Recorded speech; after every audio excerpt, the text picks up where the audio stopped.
ನಮ್ಮ ಮಠದಲ್ಲಿ ನಾನೊಂದು ಗುರುಕುಲ ತೆಗೆದಿದ್ದೇನೆ. ನಿಮಗೆ ಆಶ್ಚರ್ಯ ಅನ್ನಿಸ್ಬೋದು. ಚತುರ್ದಶ ವಿದ್ಯೆಗಳು ಮತ್ತು ಚತುಷ್ಷಷ್ಟಿ ಕಲೆಗಳನ್ನು ಕಲಿಸ್ತಾ ಇದ್ದೇನೆ. 12 ವರ್ಷ ಉಚಿತವಾಗಿ 250 ಮಕ್ಕಳಿದ್ದಾರೆ. 100 ಹುಡುಗಿಯರಿದ್ದಾರೆ, 150 ಹುಡುಗರಿದ್ದಾರೆ.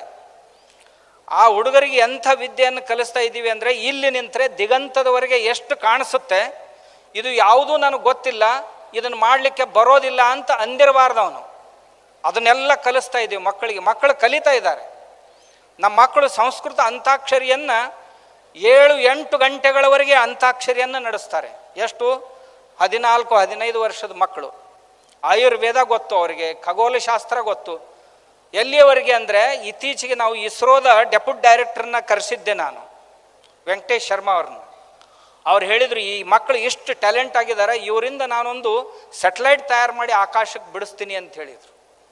ಬರೀ ಪ್ರಾಚೀನ ಅಲ್ಲ, ನಮ್ಮ ಪ್ರಾಚೀನದಲ್ಲಿ ಆಧುನಿಕತೆಯೂ ತುಂಬಿಕೊಂಡಿದೆ. ನಮ್ಮ ಗುರುಕುಲದ ಮಕ್ಕಳು ಯುದ್ಧ ಕಲೆಗಳಲ್ಲಿ 10-20 ಯುದ್ಧ ಕಲೆಗಳಲ್ಲಿ ನಿಪುಣರು. ನಮ್ಮ ಮಕ್ಕಳು ಆಯುರ್ವೇದದಲ್ಲಿ ನಿಪುಣರು, ನಿಸರ್ಗಶಾಸ್ತ್ರದಲ್ಲಿ ನಿಪುಣರು, ಗಣಿತದಲ್ಲಿ ನಿಪುಣರು. ಗಣಿತದಲ್ಲಿ ಕ್ಯಾಲ್ಕುಲೇಟರ್ಗಿಂತಲೂ ಫಾಸ್ಟಾಗಿ ಲೆಕ್ಕ ಹಾಕ್ತಾರೆ. ಎಲ್ಲ ಕೂಡಿಸೋದು, ಕಳೆಯೋದು, ಗುಣಾಕಾರ, ಭಾಗಾಕಾರ. ಕ್ಯಾಲ್ಕುಲೇಟರ್ಗೆ ಸಮಯ ಸಿಗುತ್ತೆ, ಅವ್ರು ಬರೀ ಬೆರಳುಗಳ ಮೇಲೆ ಮಾಡ್ತಾರೆ. ಅವ್ರಿಗೆ ಒಂದೊಂದು ಗ್ರಂಥಗಳು ಮುಖೋದ್ಗತ. ಮತ್ತು ಇನ್ನೊಂದು ಆಶ್ಚರ್ಯ ಅಂದರೆ, ಈ ನಮ್ಮ ಗುರುಕುಲದಲ್ಲಿ ಬಂದಂಥ ಮಕ್ಕಳು ಯಾರು ಅಂಥ ವಿದ್ಯೆಯ ಪಾರ್ಶ್ವಭೂಮಿ ಇರುವಂಥ ಮನೆಯಿಂದ ಬಂದಂಥವ್ರು ಅಲ್ಲ. ಎಲ್ಲ ಜಾತಿಯ ಮಕ್ಕಳಲ್ಲಿದ್ದಾರೆ, ಎಲ್ಲ ವರ್ಗದ ಮಕ್ಕಳಲ್ಲಿದ್ದಾರೆ. ಅವರ ತಂದೆ ತಾಯಿಗಳಿಗೆ ಓದಲಿಕ್ಕೂ ಬರೋದಿಲ್ಲ, ಬರೀಲಿಕ್ಕೂ ಬರೋದಿಲ್ಲ, ಅಂಥವ್ರ ಮಕ್ಕಳಿದ್ದಾರೆ. ಅವ್ರು ಉಚ್ಚಾರ ಮಾಡೋದನ್ನು ನೋಡಿದರೆ ನಮ್ಮ ಆಚಾರ್ಯರು ಹೇಳ್ತಾರೆ, ನಮಗಿಂತಲೂ ಈ ಮಕ್ಕಳು ಚೆನ್ನಾಗಿ ಉಚ್ಚಾರ ಮಾಡ್ತಾರೆ. ಅಷ್ಟೇ ಅಲ್ಲ, ಅವರಿಗೆ ಶಿಲ್ಪಶಾಸ್ತ್ರವನ್ನು ನಾವು ಕಲಿಸ್ತಾ ಇದ್ದೀವಿ.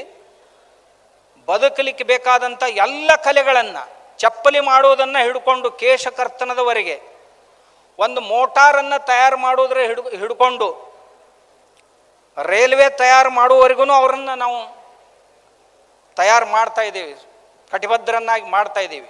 ಇದು ನಮ್ಮ ಮಕ್ಕಳು. ಬಹಳ ಜನ ನನಗೆ ಆರಂಭದಲ್ಲಿ ಅಂದರು, ಏನು ಮಾಡ್ತಾರೆ, ಇದನ್ನು ಮಾಡಿ ಏನಾಗೋದು ಅಂತ. ಈಗ ಬಂದವರೆಲ್ಲ ಕೇಳ್ತಾರೆ, ನಮ್ಮ CBSE ಸ್ಕೂಲ್ ಬಂದ್ ಮಾಡಿ ನಾವು ಇದನ್ನು ಸ್ಟಾರ್ಟ್ ಮಾಡ್ತೀವಿ, ನಮಗೆ ನೀವು ಆಚಾರ್ಯರನ್ನು ಪೂರೈಸಲಿಕ್ಕೆ ಸಾಧ್ಯನಾ ಅಂತ. ನಾನು ಹೇಳಿದೆ, ನಾನು ಕೊಡ್ಲಿಕ್ಕೆ ಆಗೋದಿಲ್ಲ, ನೀವೇ ಕಳಿಸ್ರಿ ಕೆಲವು ಜನರನ್ನ, ನಾನು ಅವ್ರನ್ನ ತಯಾರು ಮಾಡಿ ಕೊಡ್ತೀನಿ ನಿಮಗೆ ಅಂತ. ಬರುವಂಥ ಕೆಲವು ವರ್ಷಗಳಲ್ಲಿ ದೇಶದ ಪ್ರತಿ ಜಿಲ್ಲೆಗೆ ಒಂದಾದರೂ ಇಂಥ ಗುರುಕುಲಗಳು ಆರಂಭ ಆಗ್ತಾ ಇವೆ. ಜನರು ಹೆಮ್ಮೆ ಪಡುವಂಥ ಶಿಕ್ಷಾ ಪದ್ಧತಿ ದೇಶದಲ್ಲಿ ಬರುತ್ತೆ. ನಮ್ಮ ಮಕ್ಕಳಿಗೆ 8-10 ಪ್ರಕಾರದ ಸಂಗೀತಗಳನ್ನು ಕಲಿಸ್ತಾ ಇದ್ದೇವೆ, ಸಂಗೀತವನ್ನು. ಅಷ್ಟೇ ಅಲ್ಲ, ಮಕ್ಕಳು ಕಣ್ಣು ಕಟ್ಕೊಂಡು ಗ್ರಂಥಗಳನ್ನು ಓದ್ತಾರೆ. ನಮ್ಮ ಮಕ್ಕಳು ಯಾವುದೇ ಅಪರಾಧ ಮಾಡಿರಲಿ, ಯಾವುದೇ ಕೆಲಸ ಇರಲಿ, ಕಣ್ಣು ಮುಚ್ಕೊಂಡು ಕೂತ್ರೆ ಆ ಅಪರಾಧ ಮಾಡಿದಂಥ ವ್ಯಕ್ತಿ, ಇತ್ತೀಚೆಗೆ ಜೂನ್ 27ರ ಪೂರ್ವದಲ್ಲಿ ಒಂದು ಮಾತನ್ನು ಹೇಳಿದ್ದರು ನಮ್ಮ ಮಕ್ಕಳು, ಒಂದು ಬಹುದೊಡ್ಡ ಅಪಘಾತ ಆಗಲಿದೆ ದೇಶದಲ್ಲಿ ಅಂತ. ಅದು ಒಡಿಸ್ಸಾದಲ್ಲಿ ರೈಲ್ವೆ ದುರಂತ ಆಯಿತು. ತದನಂತರದಲ್ಲಿ ಹೇಳಿದ್ರು, ಆ ಘಟನೆಗಳು ಘಟಿಸಿದ್ದು. ಇಷ್ಟೇ ಅಲ್ಲ, ಅವರ ಎದುರಿಗೆ ನೀವು ಯಾರಾದರೂ ಕೂತ್ರೆ ನಿಮ್ಮ ಮನೆಯಲ್ಲಿ ಯಾವ ವಸ್ತುವನ್ನು ಎಲ್ಲಿಟ್ಟಿದ್ದೀರಿ ಅನ್ನೋದನ್ನು ಅತ್ಯಂತ ಅನುಚಾನವಾಗಿ ಹೇಳ್ತಾರೆ. ನೀವು ಇಂಥ ಕಪಾಟ್ನಲ್ಲಿ ಅದರ ಒಳಗಡೆ ಇನ್ನೊಂದು ಲಾಕ್ ಇದೆ, ಆ ಲಾಕರ್ನಲ್ಲಿ ಇಷ್ಟು ಬಂಗಾರ ಇದೆ, ಇಷ್ಟು ಬೆಳ್ಳಿ ಇದೆ, ಇಷ್ಟು ಹಣ ಇದೆ ಅಂತ ನಿಶ್ಚಿತವಾಗಿ ಹೇಳ್ತಾರೆ. ಇಷ್ಟೇ ಅಲ್ಲ, ನಾವು ಏರ್ ಸ್ಟ್ರೈಕ್ ಮಾಡಿದಾಗ ಕ್ಯಾಪ್ಟನ್ ಅಭಿನಂದನ್ ಅರೆಸ್ಟ್ ಆದಾಗ ಕೇಳಿದೀವಿ, ಈ ಹುಡುಗ ಎಲ್ಲಿದ್ದಾನೆ ಅಂತ. ಅವ್ರು ಹೇಳಿದರು, ಪಾಕಿಸ್ತಾನ್ ಮಿಲಿಟ್ರಿ ಕೈಯಲ್ಲಿದ್ದಾನೆ ಅಂತ. ಎಂದು ಬಿಡ್ತಾರೆ ಇವನ್ನ, 2 ದಿವಸದಲ್ಲಿ ಬರ್ತಾನೆ ಅಂತ ಹೇಳಿದರು.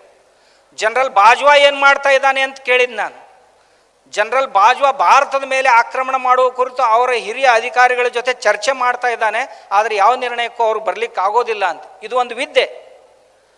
ನಮ್ಮ ಮಹಾಭಾರತದಲ್ಲಿ ಧೃತರಾಷ್ಟ್ರನಿಗೆ ಸಂಜಯ ಏನು ರನ್ನಿಂಗ್ ಕಾಮೆಂಟ್ರಿ ಮಾಡ್ತಾ ಇದ್ದ, ಆ ವಿದ್ಯೆ ಇದು. ಬೇಕಾದದ್ದನ್ನು ಬೇಕಾದಲ್ಲಿಂದ ನೋಡಿ ತಿಳಿಸ್ಬೋದು. ಆ ವಿದ್ಯೆ ಇನ್ನೂ ಜೀವಂತವಾಗಿದೆ ನಮ್ಮ ದೇಶದಲ್ಲಿ, ಇದನ್ನು ಮಾಡಬಹುದು.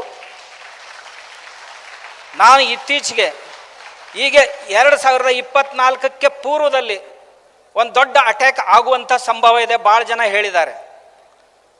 ಹಾಗಾದರೆ ಅದಕ್ಕಾಗಿ ಟ್ರೈನಿಂಗ್ ಯಾವ ಗ್ರಾಮದಲ್ಲಿ ನಡೆದಿದೆ, ಅವ್ರಿಗೆ ಯಾರ್ಯಾರು ಜನ ಏನೇನು ಪೂರೈಕೆ ಮಾಡ್ತಾ ಇದ್ದಾರೆ ವ್ಯವಸ್ಥಾಪನೆಗೆ, ಎಲ್ಲವನ್ನು ನಿಶ್ಚಿತವಾಗಿ ಹೇಳುವ ವ್ಯವಸ್ಥೆ ಇದೆ ನಮ್ಮ ವಿದ್ಯೆಯಲ್ಲಿ. ಅದು ನಮ್ಮ ಮಕ್ಕಳು ಕಲಿಬೇಕು. ಅಂಥದ್ದನ್ನು ನಾವು ಕಲಿತೀವಿ ಅಂದರೆ ನಾವು ಸುರಕ್ಷಿತ, ದೇಶನೂ ಸುರಕ್ಷಿತ. ಇದಕ್ಕೆ ಯಾವ ಟೆಕ್ನಾಲಜಿ ಬೇಕಾಗಿಲ್ಲ, ಲೈಟ್ ಬೇಕಾಗಿಲ್ಲ, ಇದಕ್ಕೆ ಯಾವ ರಾಕೆಟ್ಸ್ ಬೇಕಾಗಿಲ್ಲ, ರಡಾರ್ಸ್ ಬೇಕಾಗಿಲ್ಲ, ಆಮೇಲೆ ಮತ್ತಾವುದು ಬೇಕಾಗಿಲ್ಲ. ಬರೀ ಧ್ಯಾನದಿಂದ ಇದನ್ನು ಕಲೀಲಿಕ್ಕೆ ಸಾಧ್ಯ. ಆಮೇಲೆ ತಾವು ಯಾವುದನ್ನು ಕಿವಿ ಹಿಡ್ಕೊಂಡು ಊಟ ಬೈಟಕ್ ಅಂತೀವಲ್ಲ, ಅದು ಶಿಕ್ಷೆ ಅಲ್ಲ, ಅದು ಒಂದು ವಿದ್ಯೆಯನ್ನು ಪಡೆಯುವಂಥ ಸಾಧನೆ. ಅದನ್ನು ನಾವು ಮಾಡಿ ನೋಡಿದ್ವಿ. ಇವುಗಳನ್ನು ಜಗ್ಗೋದ್ರಿಂದ ಸ್ಮರಣ ಶಕ್ತಿ ಹೆಚ್ಚಾಗುತ್ತೆ ಅನ್ನೋದನ್ನು